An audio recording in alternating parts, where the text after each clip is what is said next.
few days ago, we talked on this channel about the report that came out about the BBC's biased reporting against Israel, a report that covered the first 4 months of the war and had over 1,500 violations of the BBC's code during that time.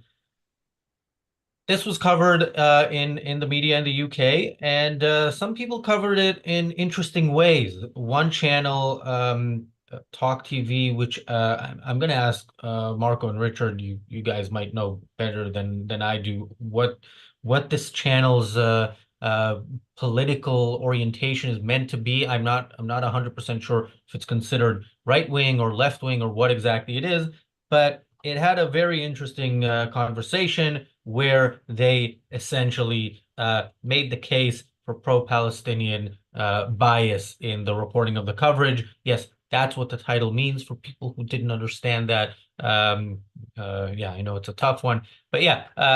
So we're gonna play that interview. But just quickly, Marco, Richard, do you want to explain what Talk TV is? It's the newest, I think, of all the channels, right? Yeah, I think it came out of Talk Radio, which was a radio speech radio channel. The UK doesn't have the same level of speech radio content that the US does, partly because of the BBC's dominance in the market and the fact that the BBC dominates all the regions of the UK with their own speech channels, not creating enough space for the commercials to compete, and as well as the issuing of licenses is complex, etc. But Talk TV tends to be attempt to do what the BBC does with a little bit more fairness. I think it's owned by Rupert Murdoch, and that gives you an indication of where it is. Uh, but you can see from the clips we're going to show in a minute how all journalists are hedge their bets all the time, and always prone to take some grey middle ground a lot of the time. And I think that defines a lot of the broadcasting, not least because the culture in the UK is defined, the culture of journalism is kind of set and defined by the BBC because it's such a dominant presence. There's so many other journalists, even on other channels, sort of take their lead from it without even they sort of absorb the style, the content, the way of balancing things almost by osmosis, and therefore end up spouting similar such nonsense even when on their own commercial channels. Yeah, I mean, being part of the Rupert Murdoch empire, it means that you don't really have an editorial line as such. Depending on the circumstances, depending on who's in charge politically, you will support or go against them. Just remember in 1996, 97, the pact that he did with Tony Blair. So his main papers were in favor of Labour Party, just to switch a few years later in favor of Conservatives. We're talking about a real life Gail Wyman here, probably not even close as good as Gail Wyman was, despite his being fairly bad. But that's what you're looking for. If you're looking for an editorial line on Talk TV, you're not going to find one. It's very much a a run-of-the-mill mixed economy kind of news channel.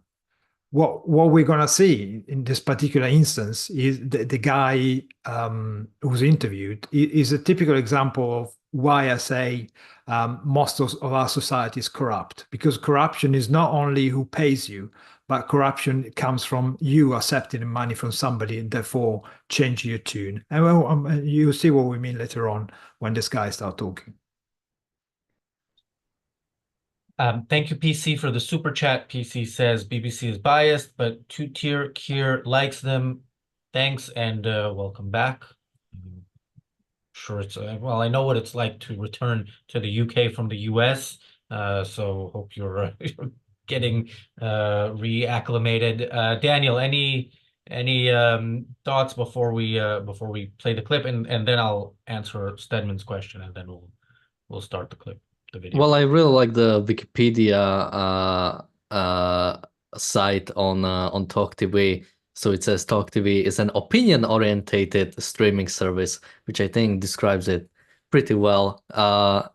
Similarly, something that I was wondering, and it was true, but it's no longer. Piers Morgan used to be, his show Uncensored used to be on Talk TV. And I think sort of like when you think of Talk TV, I think it's sort of like Piers Morgan style. Like it seems like he wants to, like they want to do like a balance. Like there is, it's sort of like that should be the standard. So, sort of like giving a voice to like all sides, but as we might see in this video, it's similar to when Piers Morgan invites someone like Rabbi Shmuley to be for the Israeli side. It's sort of that kind of giving every side a chance. Yeah, although this person was more like Emily Austin than Rabbi Shmuley. I mean, she was not pro-Israel in any way. She was just not as openly anti-Israel as the other one.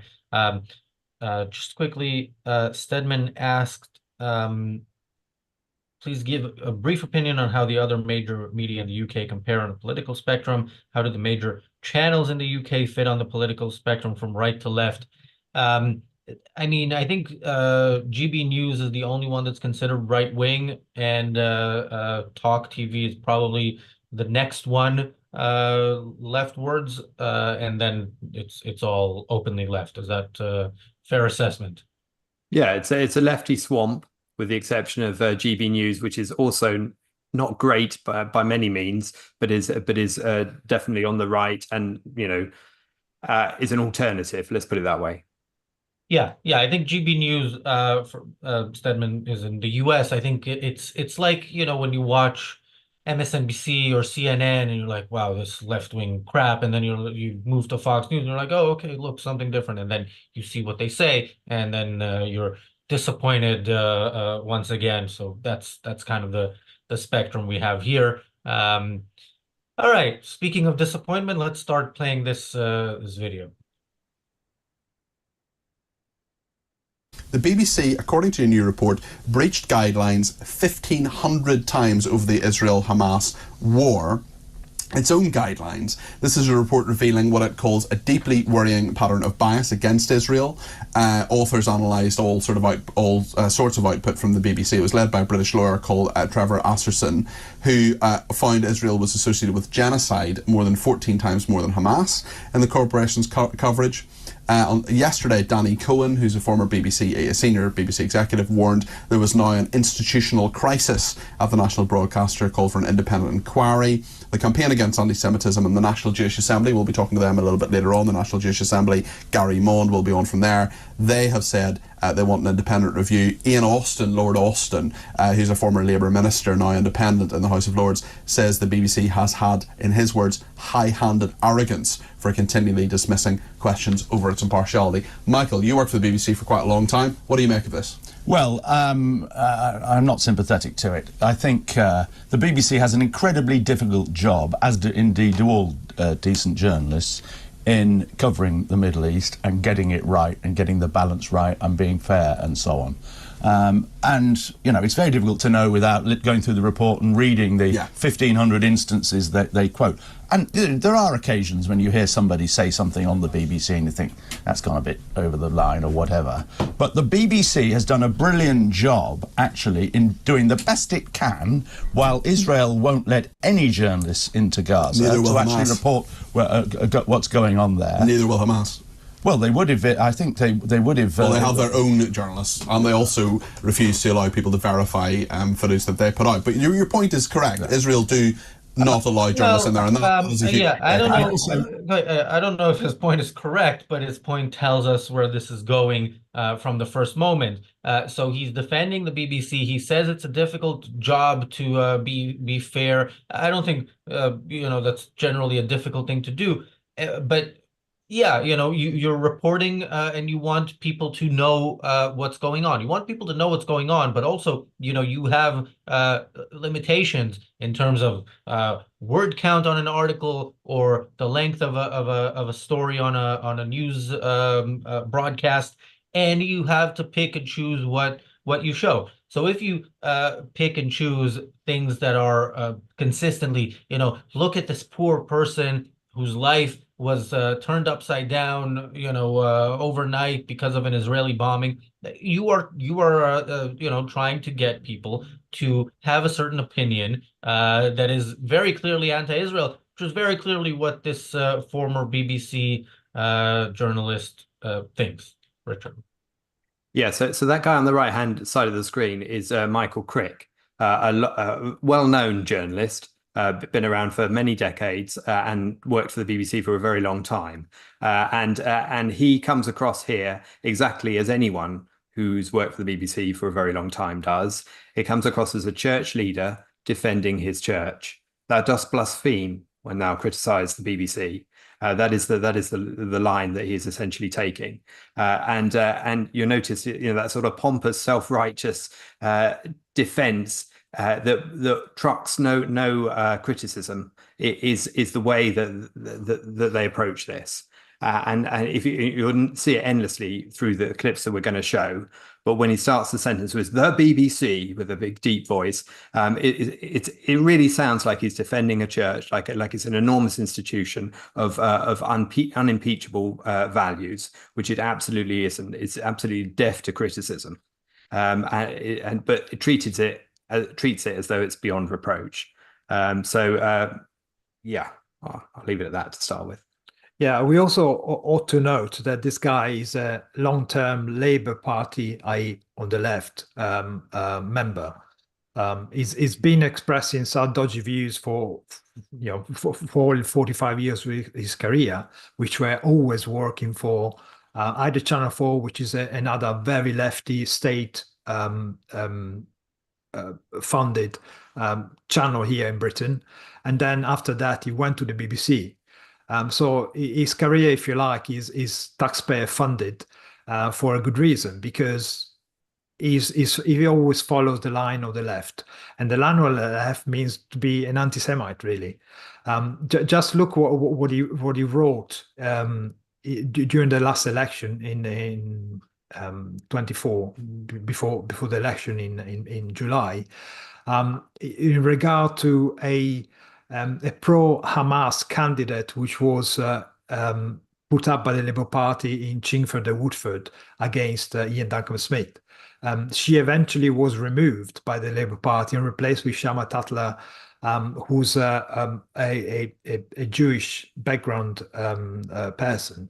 He actually said, and I quote from his tweet, "Shama Tatler, the new MP pushed by Labour, selection yesterday is a special snub to the axed candidate Faiza Shaheen, in that while Shaheen is a big campaigner for Palestinian rights, Tatler is a member of the Jewish labor movement. It effectively makes the equation, you cannot be pro-Palestine if you are in the Jewish labor movement." So it makes this kind of separation between Palestinian rights and Jewish labor, effectively admitting that labor cannot be in favor of Palestine, which is absurd in the first place, because most of the pro-Palestinians come from the labor camp, and this MP which was removed, Faiza Shaheen, she stood as independent on pro-Palestinian grounds, and before that she was standing for labor. So that's why I was talking about corruption. This guy, I mean, Ayn Rand writes that integrity is loyalty to one's conviction and values. This guy is clearly happy to sell himself and his services to the highest paid member of the anti-Jewish community, even by making this kind of statement. And again, Ayn Rand writes that honesty is a recognition of the fact that the unreal is unreal and can have no value. That neither love, no fame, no cash is a value if obtained by fraud.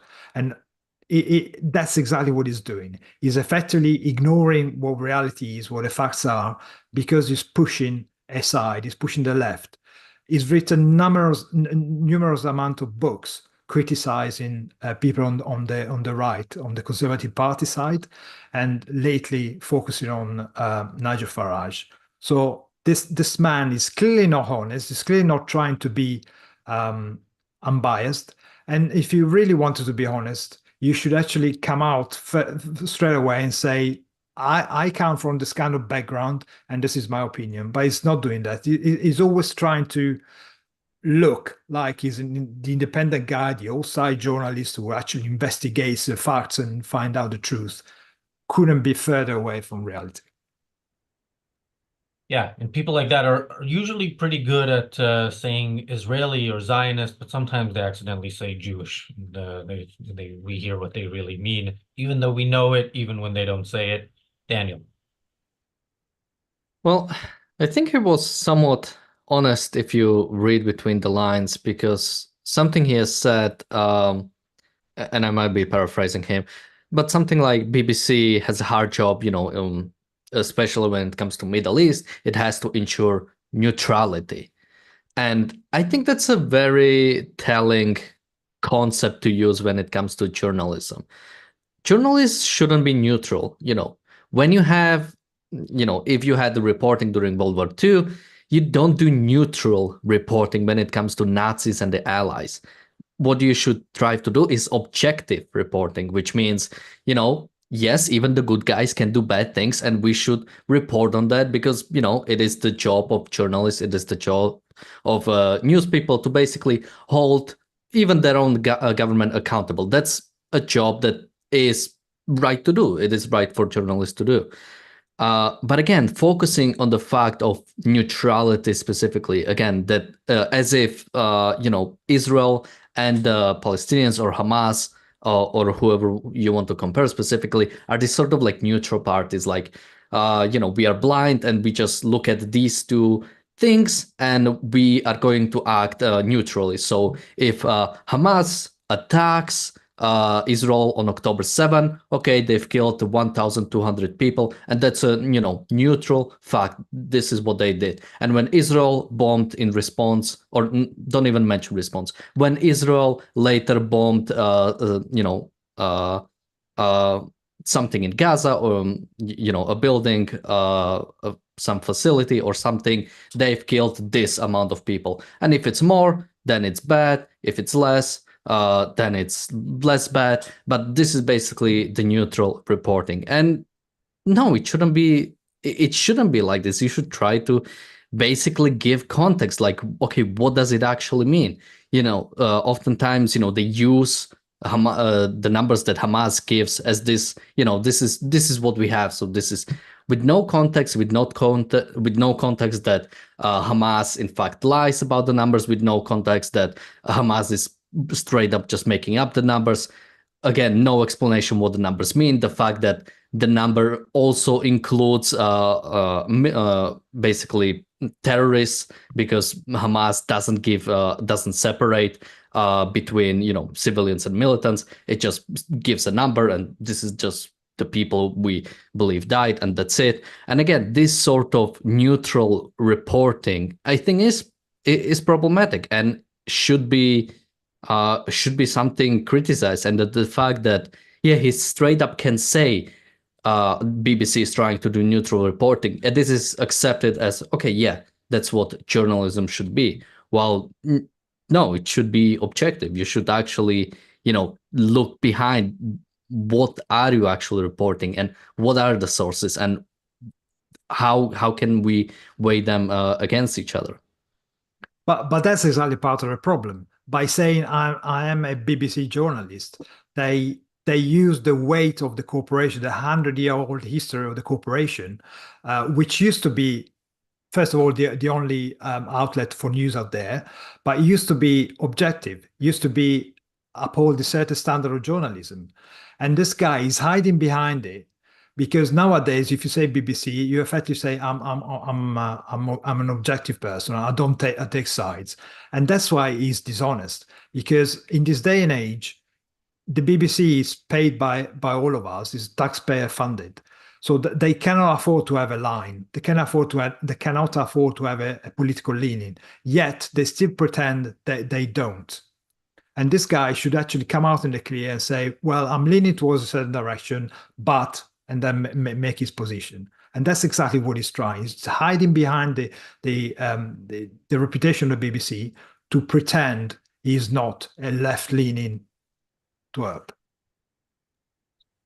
Thank you, PC, for the super chat. PC says, I made an official complaint about Jeremy Bowen in April over a comment he made about Israel. I haven't read all the comments in the chat, but if you tell us what that comment is that Jeremy Bowen made, we'll read it.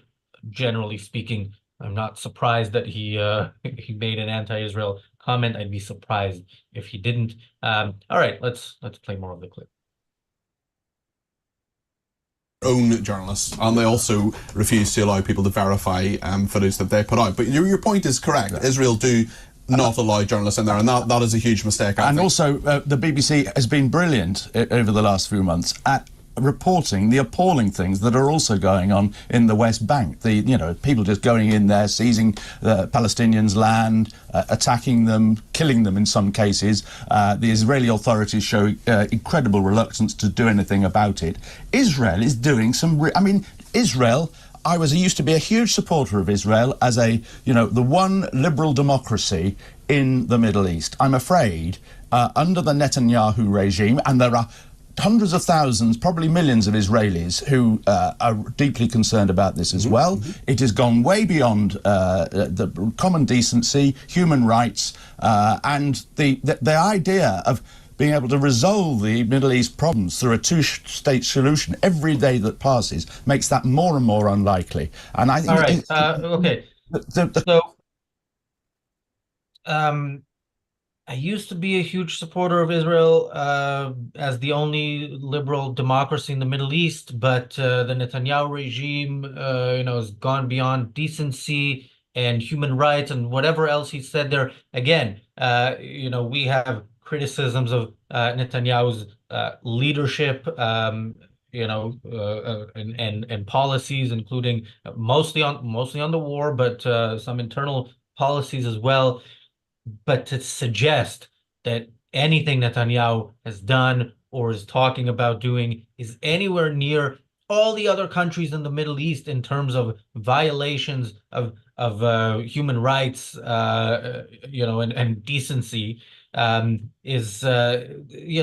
really shows that you are biased against the West, against the idea of actual rights and governments that defend the rights of individuals rather than violate them. No, the Middle East, there is only one country. Netanyahu, again, you don't like him, but you talk about democracy. I am not an advocate for democracy. The fact is, Netanyahu is elected. He was elected by the people of Israel, and there was opposition. People take to the streets to oppose him. But not everybody voted for him. But he is elected. Whereas the leaders of the other countries, who I don't hear this guy criticizing, are not elected. Hamas were elected, but that was what, 19 years ago or 18 years ago, and I don't hear a word about that or a word about the fact that it is Hamas. So it says something about the Palestinian people.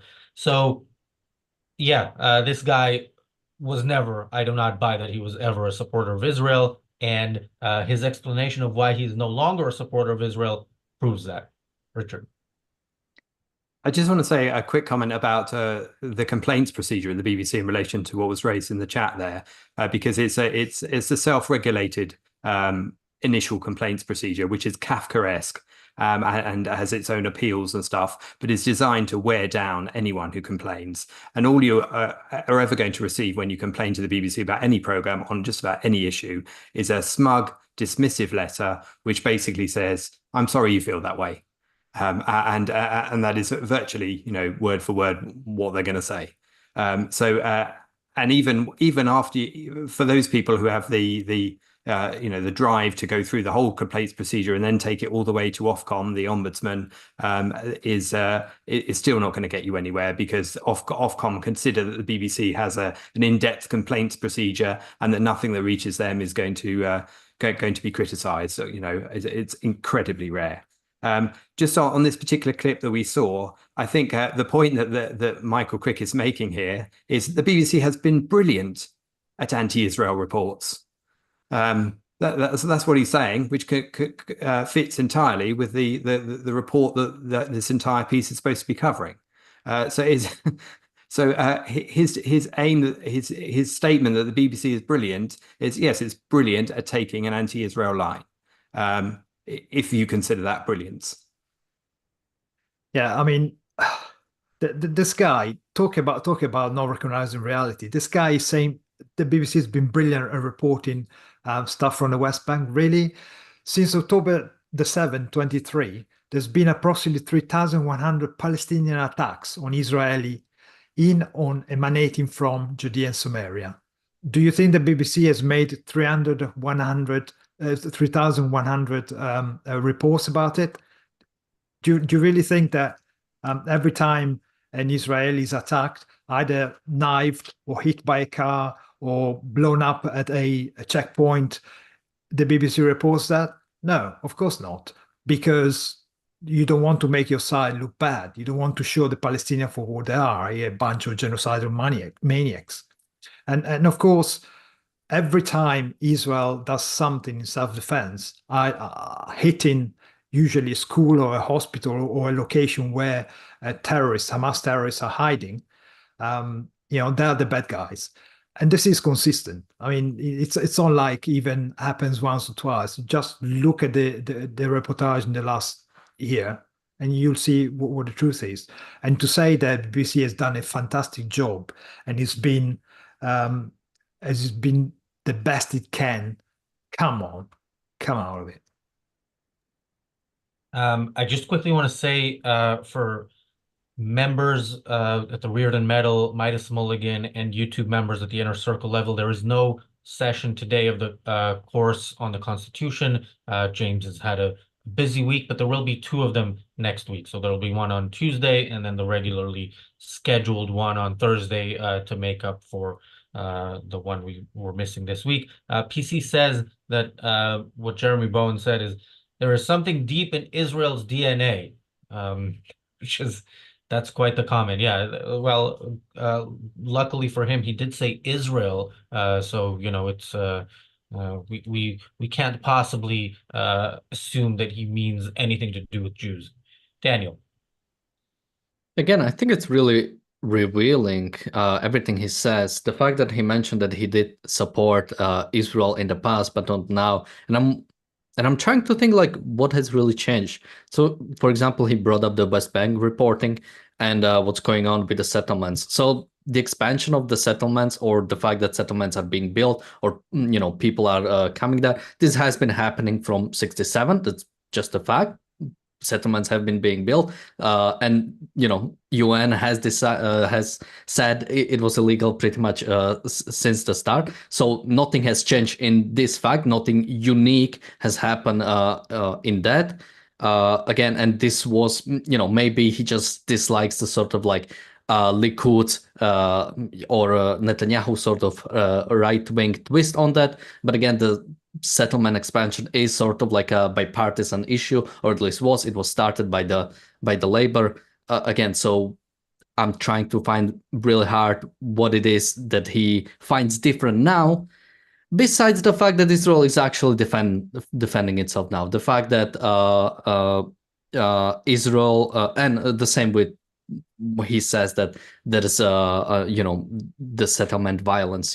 I've read I started reading a lot of like things like now I cannot remember what is that Israeli NGO that is like really anti-Israel. B'Tselem does reports about settlement violence. So from their reporting, this has been going on even before October 7th. So again, why does he specifically focus on it now? And again, I think it is the fact that Israel is actually to some extent defending itself.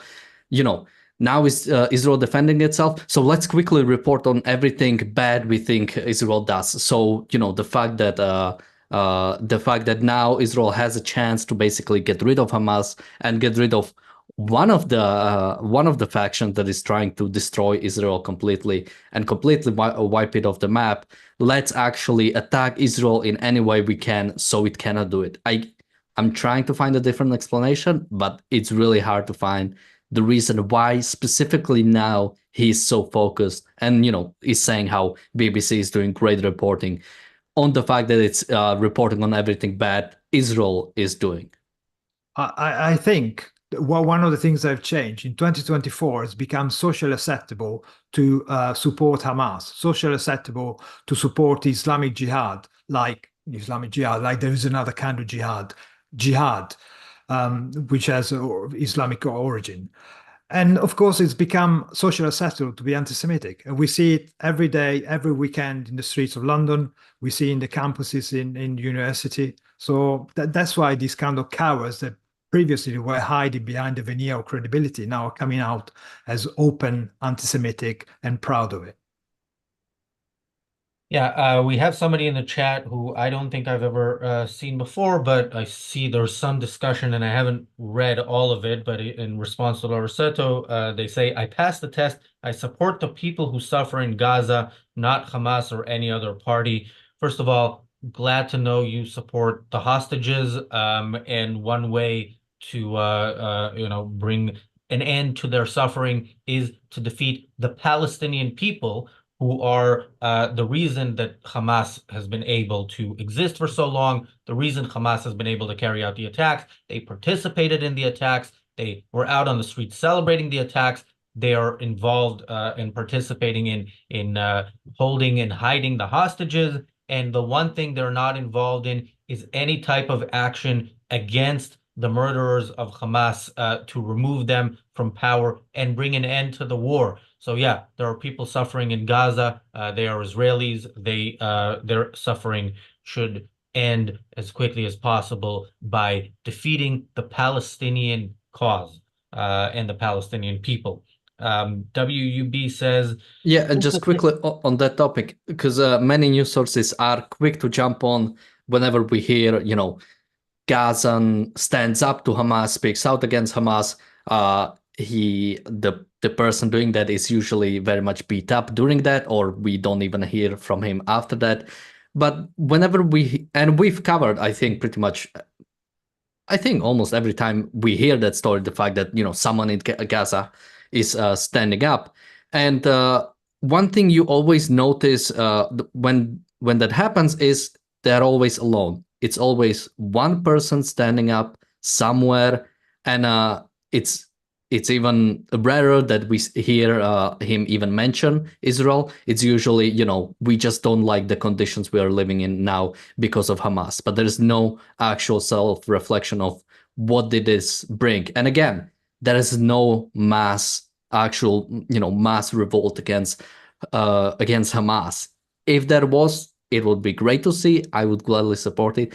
But we simply don't see that. There is no major dissent against Hamas that we can report on or comment on. Yeah, and again, like you said, the argument is never we're against Hamas because they're savages who slaughter Jews and their goal of exterminating the Jews is evil. It's they're not taking care of us. We're starving because of them. They weren't prepared for Israel's reaction when they started this war. And by the way, that's not true. Hamas was perfectly prepared. This is what they wanted. The reason they're still around is because they were prepared and they knew that Israel's response would be half-assed. They knew that they can hide in the tunnels, and they knew that there would be images by Western useful idiots in the media, images shown of people suffering next to the rubble of buildings and whatnot. And so everything is going exactly according to Hamas's plan. And yeah, some people don't like how it affects them personally, but that doesn't mean that they think it's necessarily the wrong goal. They just don't like the way that goal is Hamas is trying to achieve it. So WUB said, just the take that Netanyahu is unpopular while saying nothing of the illegitimacy of both Hamas and the Palestinian Authority says enough about how Palestinian bias is consistent in the BBC. Yes, although this guy is no longer with the BBC, it does say enough, but he does unfortunately say more. Let's listen to some more. Of being able to resolve the Middle East problems through a two-state solution every day that passes makes that more and more unlikely. And I think it's the coverage of the BBC, I think, is to be lauded, not criticised in this way. Lucy? I disagree. I think the report is really important, and I think it's necessary that we recognise that there are these times, 1,500 times, that the way in which the story is presented has perhaps been skewed. So we have Hamas as a terrorist organisation, and we have the BBC covering a war which was triggered by Hamas attacking Israel on the 7th of October, and Let me Israel quickly seeking to defend. just very quickly, let me just pause. That sounded good, right? It sounded like she is, you know, she understands the issue. She understands, she knows that the BBC is biased. She supports this report. Keep that in mind when you hear some more from her. Let's continue. And also, just quickly, because we might not comment on that later, he said the fact that BBC has broken their own guidelines 1,500 times, and the fact that it has been reporting, you know, what is it, 14 times or 15 times more, the fact that Israel is genociding as opposed to Hamas is committing a genocide. He said it's applaudable. He said it's good. It looks about right. Defend itself. Now, where I do agree with Michael is that on the ground in Israel, there is increasingly a lot of anti-Netanyahu feeling. I think we can recognise that his narrative is... Including actually from the families of many of the hostages as that well. in particular, because there is a theory that he knows that if he ends this war, that then means that there are legal repercussions and political repercussions for him and his career. Well, an election can be called, for example. Further down the line, and therefore it's in his interest, one might argue, to, in a rather sick way, perpetuate this current situation. Okay. Nevertheless. So, yeah, you know, this is... we stopped at the right point there to make the point that if she sounds like she's in any way pro-Israel, then she comes up with this. Now, it is a theory, as she said, that we hear out there, but it's a disgusting thing to say, you know, and really it really is an accusation that you need evidence for. I mean, Netanyahu is fighting this war according to just war theory, according to the demands of the international community. Even though the international community is accusing him of not doing that, he has sacrificed hundreds of Israeli soldiers to avoid killing Palestinian so-called civilians. He has, you know, chosen not to kill many terrorists in many cases because they were hiding behind civilians. And this is why this war is taking forever. There's no way to win this war quickly. I think there's no way to win this war at all, according to this theory. But the fact is, Hamas is still there. They're still fighting. So yeah, this is you know, completely upside down and really evil to you know, pretend that you are on the side of the good here in this case, and then start spewing the crap that that the enemy is using against him. Yeah, everyone who speaks on this matter, even when they're supposed to be defending Israel, even if briefly, so quickly default to accepting or repeating criticisms of Israel, and that you see time and time again. So it's never, and yet on the side of Michael Crick, how many times in what we show and in the whole piece, if you see the whole clip, does he criticize Hamas? You know, it's not once. So. That's what you see all the time. I want to hold my fire because I know there's stuff coming I want to comment on, so I'll leave it at that. Yeah, and as usual, the criticism is for Israel. I ignore the other side. You never mention Hamas. You never mention the terrorists that they are. You never mention what they do on a daily basis, what they've been doing for the last 70, 80 years, whatever. And also to say that the two-state solution is the possibility of a two-state solution is fading away because of Israel current actions is totally bogus. The two-state solution was never accepted since 1947 when the UN suggested the first partition. It's always been refused by the other side because the other side is a bunch of genocidal Islamists who don't want to live in the same area as the state of Israel. They do not want Jews anywhere. And that's why the Jews are not present in Islamic states, certain, in Iraq, in France, what am I talking about? In Iran, in Egypt, in Syria, they're being kicked out. And this two-state solution is not even a possibility. Certainly, it's not because of Israel's, as you mentioned, Razi, playing by the book war defense. If it were for Israel, unfortunately, there would be a two-state solution. They tried a few times to propose as a solution, two-state solution, offering territory. They even moved out of Gaza, and they even returned Sinai as a gesture of goodwill. And that was total mistake in the first place. But there's not going to be a two-state solution until Israel exists. Until Israel has been destroyed. They do not want a two-state solution. And that's why Hamas is playing cat and mouse and strengthen their hand thanks to the West response to it and lack of support to Israel. They effectively first kidnap people, first murder 1,300 people, and then they play the victims at their negotiation tables. It's ridiculous.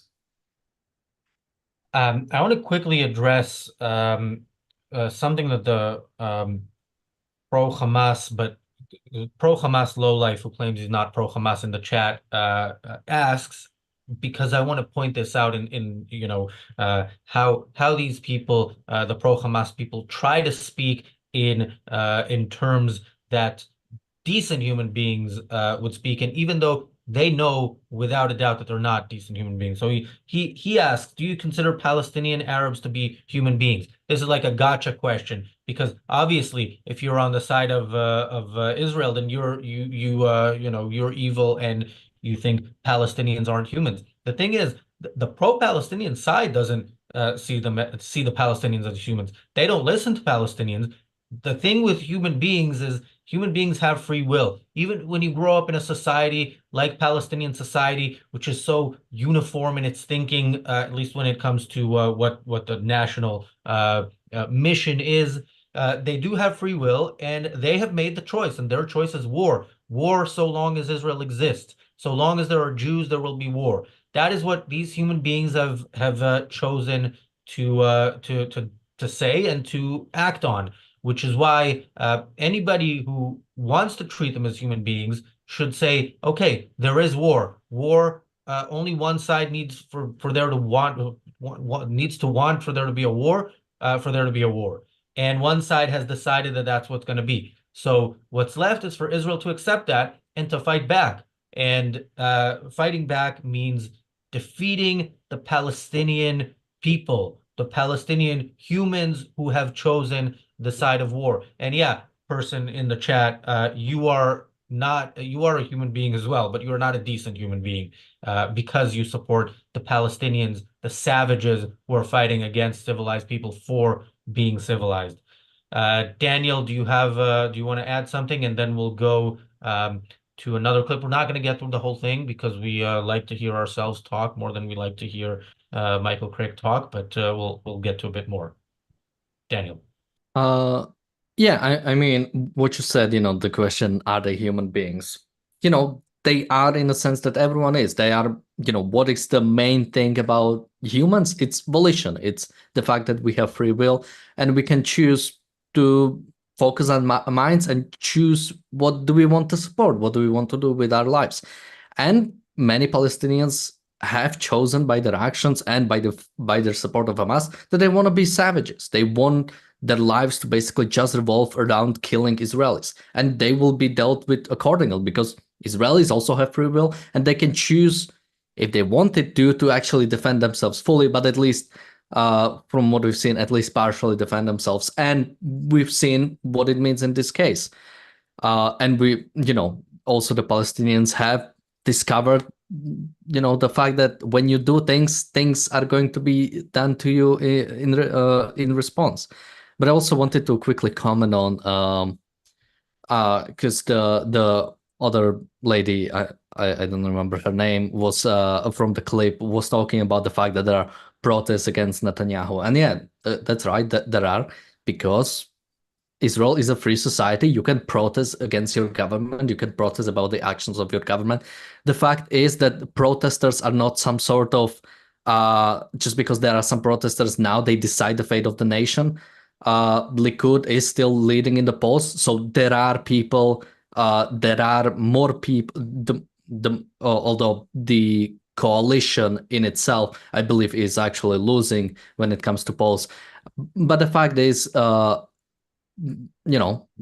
most important fact is, Netanyahu was elected. He was chosen as a prime minister, and the government that it is right now was elected and is exercising what that entails. And the fact that, there are protesters, yeah, if you are a leader, you might look at it and see, okay, I might want to change my policy depending on what the protests are about and how strong they are. But again, just the fact that there are protests doesn't mean automatically, 10,000 people go to streets, so you resign. You have to take things into consideration. Not to mention, there are also people who are supporting Netanyahu still. Because you have to remember, like, he's a prime minister. He's accountable. If he does if he did what we want him to do, he wouldn't be prime minister for long. Not his own government probably wouldn't even take it the way we would want it to take it. Not to mention he wouldn't get elected again if he did what people say that Netanyahu is trying to do. The fact that everybody is saying, Israel is trying to genocide Palestinians. If anything close to that were to happen, as a elected official, he would very quickly lose his position because, again, no one in Israel would support it. I don't know if nobody in Israel would support victory in this war, but yeah, another point, like you said, he's still leading in the polls. No, he's leading again in the polls. He was decimated in the polls, and the left and Biden helped him get back, and become popular again. Which is, I'm surprised this woman didn't have. She has a conspiracy theory about Netanyahu wanting to continue the war so that he's not kicked out of office. Why doesn't she have a conspiracy theory about Biden actually being pro-Netanyahu and therefore publicly being pro-Hamas, knowing that this would make Netanyahu popular in Israel? I mean, conspiracy theories are easy to come up with. It's just when you have to explain them that it comes out that you're usually a nut job. Thank you, Knows Too Much, for the super chat. Knows Too Much says, Palestinians, 1960s propaganda tool. It's not an ethos, but an ideology of Palestinianism, genocidal pan-Arabic Islamic imperialism versus Israel, and Palestinianists, holders of that ideology. And there was another comment here I wanted to address quickly. Oh yeah, okay. Leo says, not that I'm complaining, but why is the only matter the ARCUK is dealing with is Israel? Shouldn't the UK be your main focal point?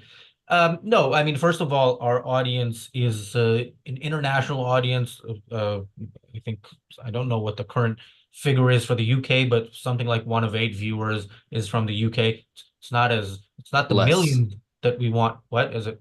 I think it's less. Even less. It's not the millions of people watching around the world that we would like, but it is people watching all over the world. And yeah, we do cultural and political commentary on the most important issues generally, although I think some people would question how important Candace Owens is, but I think she is an important cultural figure for all the wrong reasons.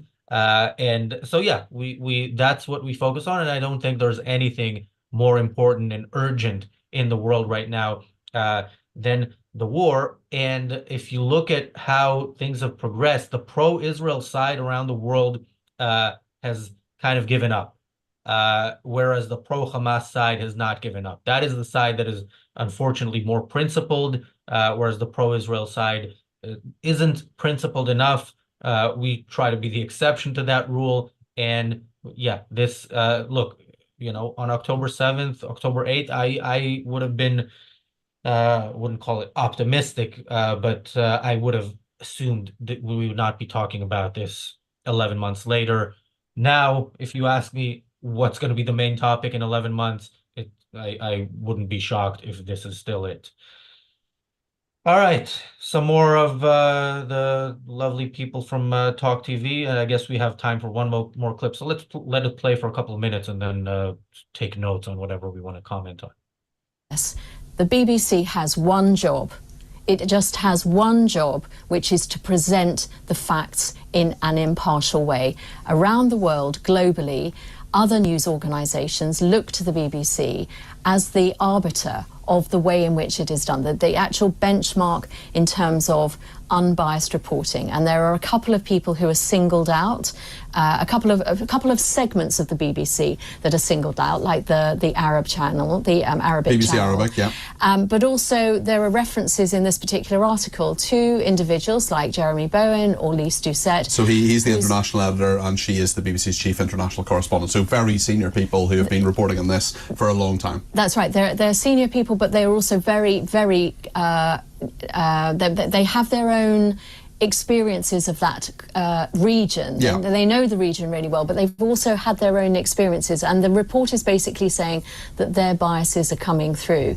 And all life is about the narrative. It's about the stories that we tell each other about ourselves and about each other. But when you look to the BBC to tell the story, you want to believe that the story is accurate.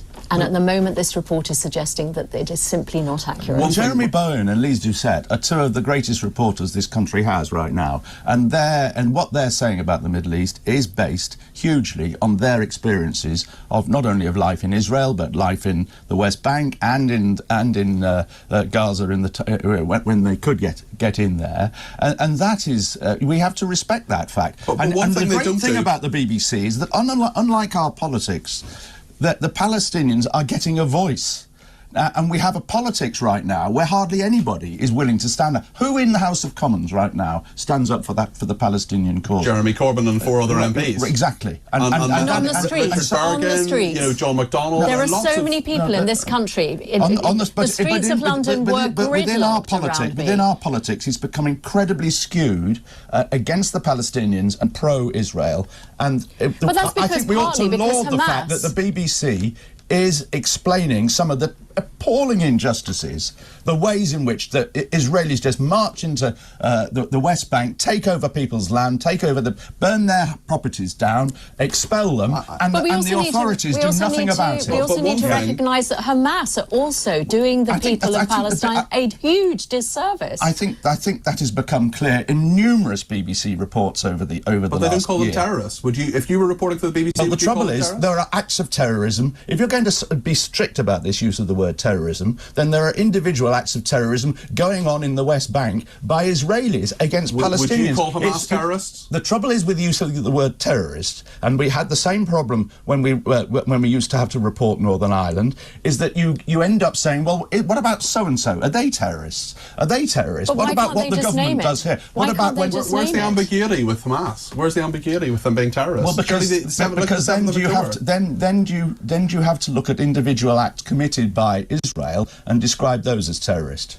But that's in fact what they were doing. So basically what this report said... Wow, was that, what an absolute piece of shit. So he's asked, he's asked why they're not calling Hamas terrorists repeatedly, and his answer repeatedly is to call Israel terrorists, which he does very easily while not calling Hamas terrorists once. And this, so it's good to hear that from him in the context of this is the person who thinks that Jeremy Bowen and Lise Doucette are great reporters, and that the BBC is doing a great job reporting from the war. This is somebody who thinks that raping and torturing and burning people alive and taking hostages is not terrorism, but attempting to prevent that from happening is terrorism. So yeah, I don't think we got to the part that I wanted to get to, so maybe we'll try to play a bit more soon. But Richard, your thoughts on that? Yeah, I just wanted to mention this point about calling people terrorists, because another person at the BBC I wanted to refer to here, which is John Simpson, their World Affairs editor, very high up journalist with the BBC, very well-known face, because he said this on this point when defending the BBC against why they don't use the word terrorist for Hamas. He said, terrorism is a lauded word which people use about an outfit they disapprove of morally. Yeah, that's why it's appropriate for calling Hamas it. But he went on to say, it's simply not the BBC's job to tell people who to support and who to condemn, who are the good guys and who are the bad guys. And when did he say this? When did he write this? 4 days after October the 7th. Now, that tells you exactly where the BBC is on this kind of matter. I think what this whole piece we're seeing here calls to mind is Ayn Rand's essay, The Cult of Moral Greyness. I'm trying to enunciate that title clearly because a Freudian slip here might be appropriate when referring to Michael Crick, to be honest. But anyway, within that essay, she makes loads of very good points and about how people with a grey morality end up very quickly damning the good in every occasion, just to level the playing field, really. And the fact that people confuse what they're unwilling to do with what they claim they're unable to do when making judgments. And the whole point of the essay, or one of the key points in it, is that yes, you hear from both sides in terms of finding out what evidence there is, but then you make a judgment.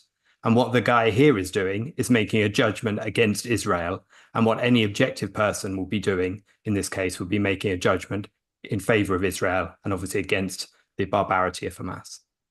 This guy is the perfect embodiment of what the BBC is. If you wanted a concretization of corruption and you know how rotten the culture in the BBC is, he is the perfect example.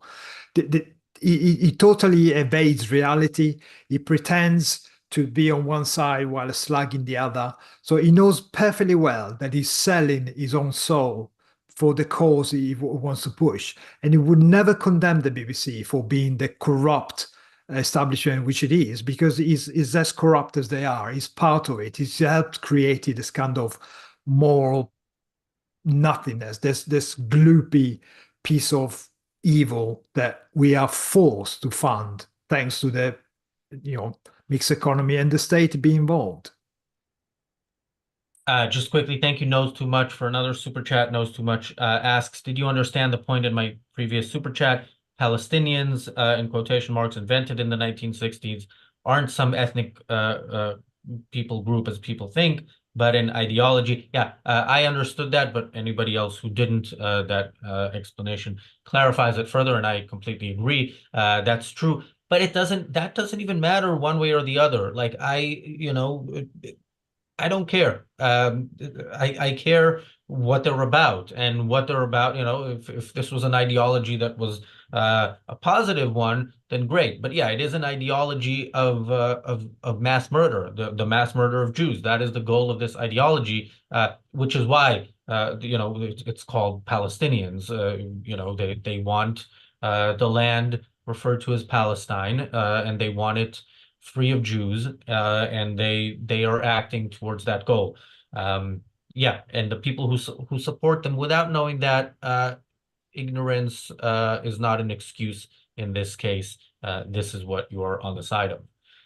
Daniel? By the way, guys, if you're all okay with going a few more minutes, then after Daniel's comment, let's play a bit more. So there is a term that I've written down, and I was wondering if I'm going to use it. It's philosophical neutrality, and I think it was sort of expressed in the statement Richard quoted, the fact that we're just going to report, Hamas committed rapes and killed and took hostages, but it's on you to decide if it was bad or good. That's sort of like the fact that they will not call them terrorists because it's moral loading, and basically it's already telling you what to think.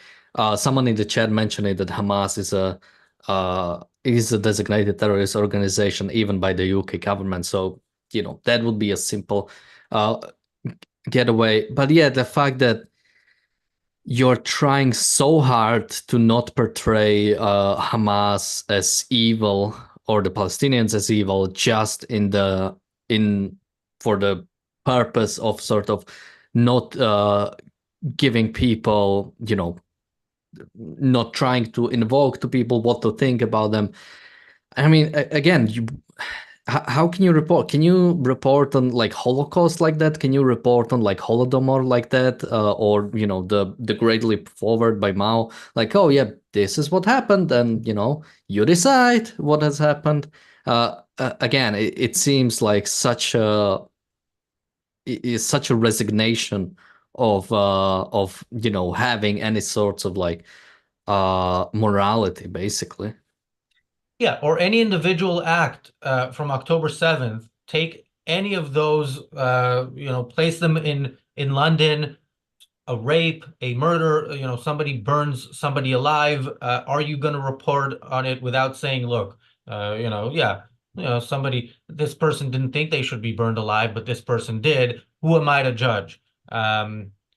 Anyway, let's play some more of the clip.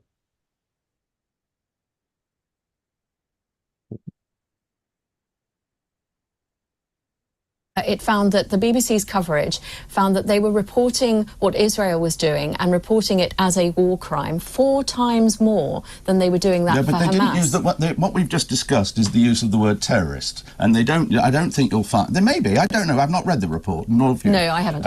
It may well be that the BBC did describe some of the things that the Israelis have done as terrorism, but I very much doubt it. But actually, I was on this show pretty soon after the atrocities on the 7th of October. And the big debate was, should the BBC call out Hamas as a terrorist organisation? Because at the time, on the front pages of the newspapers, was huge disquiet that the BBC seemed to be falling over themselves to not use that word. Well, because, you know, I've been a broadcaster, 45 years, and there's always been, the problem about the use of the word terrorist is it's incredibly emotive, and once you start using but it's also accurate in the case of Hamas. And when you've got people doing sexual so clear. Once you start using it, well, at what point then do you describe what Israel does as terrorist? I think some of it is certainly acts of terrorism. I think many people would agree with that. There are many. I just have to push back, Michael. I mean, there are many Labour MPs, the SDLP, lots of people standing up for the Palestinian people in Parliament, and they're you know, it's up to them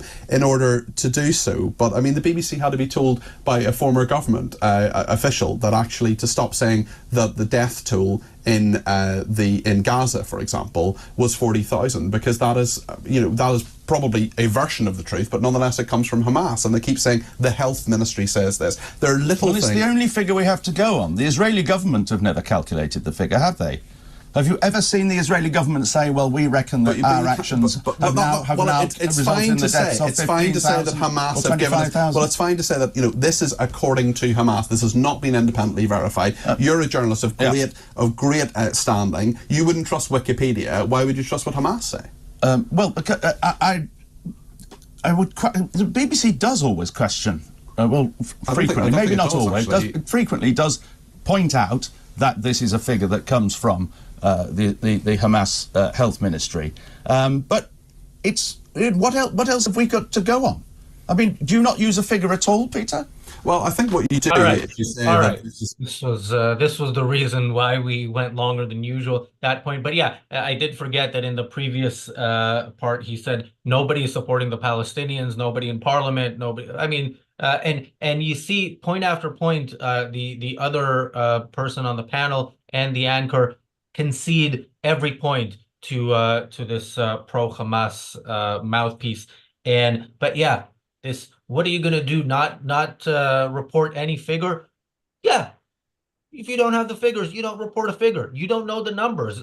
So yeah, the BBC doesn't say it's from the Hamas ministry. It says it's from the Gaza Health Ministry, and then sometimes ads run by Hamas, which they started doing after the Al Ali Hospital bombing blood libel that they reported as if it's fact. So now they add that, but again, they still report, and he mentions at some point, and then I think walks it back, the idea that the BBC challenges these numbers. I've never seen anybody in the BBC challenge those numbers. I don't, if anybody has seen it, please send us a link. But yeah, no, the BBC reports it, and this idea of what are you going to do? We'll give you numbers. 90. That's the number of people killed in Gaza. Are you going to report that? Seriously, it's made up. It's made up. According to Ayn Rand Center UK. What? According to Ayn Rand Center UK.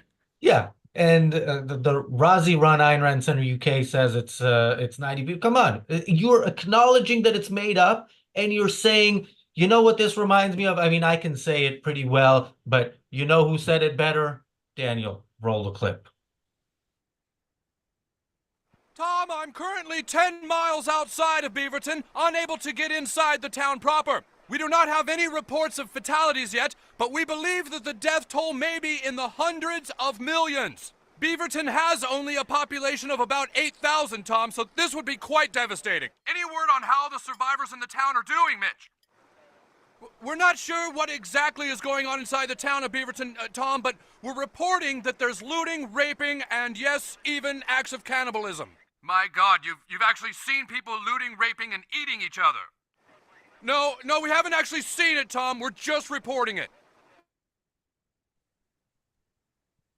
Yeah. I think that says it all. Richard. Well, here's a number for you, since people seem to love numbers, 3.2%. That's what this report, analysing 9 million words of BBC output, said is the amount of times, 3.2%, the amount of times that the BBC refers to the fact that Hamas is a proscribed terrorist organisation. Now, you're not going to mention it in every report, but 3.2% of the time is too little, surely. One of the points that this guy, Michael Crick, makes in this piece is the emotive word of terrorism, which he discussed. And I think the chairman of the BBC, Samir Shah, was speaking before some politicians in Parliament in a select committee the other day, and about this issue, about their reporting on the Israel-Gaza conflict. And he said there were, quote, strong emotions on both sides. And they always see things through the veil of emotions, not facts. And not only that, he did what every good civil servant should do and does repeatedly. He recommends that this issue of how the BBC reports on the Israel conflict be the subject of their next, quote, thematic review, meaning that they're going to do another report into themselves, a bit like the UN. And they're going to say at the end of that, I can tell you now, it's going to be a smug, dismissive response that says, I'm sorry you feel that way, in a big report. 9/11, London bombings, the London various attacks, the attacks in Germany, the attacks in France, the bombing of a Manchester concert where children were killed. Do you really find it hard to say terrorism? Yes, because you want to hide the real fact that terrorism hides the ideology behind it, which is Islam. Islamic ideology is behind all this hate, all this murderous activity. And by choosing not to name terrorism, you choose to hide the reason why terrorism happens in the first place. You choose to obliterate the reality because you're so corrupt, morally corrupt, and epistemologically corrupt, i.e. you don't know how to analyze the facts because you're so far gone, you're so corrupt, you refuse to believe that the side that you think is on the right is actually on the wrong, because that makes you an evil terrorist, murderers, people supporter. And these people refuse to believe it. And that's why we're covering this issue. That's why we're covering Israel. We have a couple of articles on Substack if you really want to find out the reason why we're doing it. But because this is a matter of civilization versus murderous activities, murderous civilization. They want to replace what we know as the Western civilization. So you either stand on the side of Israel with civilization, with life, or you stand on the side of Gazans and so-called Palestinians, on the side of death and destruction. I mean, it's not really a difficult choice. You just have to be honest about what the two things stand for and what the consequences of going down the route of the Palestinians means. Daniel. Yeah, I'm gonna keep it short. I mean, you pretty much saw it in the last clip. You know, he was pushed on the fact that BBC is reporting the ministry by the numbers by the Gaza Health Ministry, which is run by Hamas, and we've covered also the fact that Hamas pretty much makes up the number. And his response is, well, what else can we report on? And I think that pretty much summarized everything he stands for. You know, well, if the only if the only source we have is a terrorist organization, well, we don't call it terrorist organization, so we don't have to deal with that. But if that's the only source, well, might as well. That's the sort of journalism that he's basically standing behind. Well, on that positive note, Marco, Richard, where can people find more from you? They can find more from us on the Briefly Objective, or at least the videos that we edit based on the material from this channel, with additional footage, short form material, links in the description below. Please like, subscribe, and watch as much as you can. And check out the Substack, the ARCUK one. Another article from Marco coming in the next couple of days, so a good time to subscribe. Daniel, where can people find more from you? I'd be happier if people don't look for me, but if you want to find me on internet, I am Damn Dan YouTube channel. It should be all in the description. I'm Razi Ginsburg on X. Thanks everybody for watching. We'll see you tomorrow on the Daily Objective and the reality show. Bye.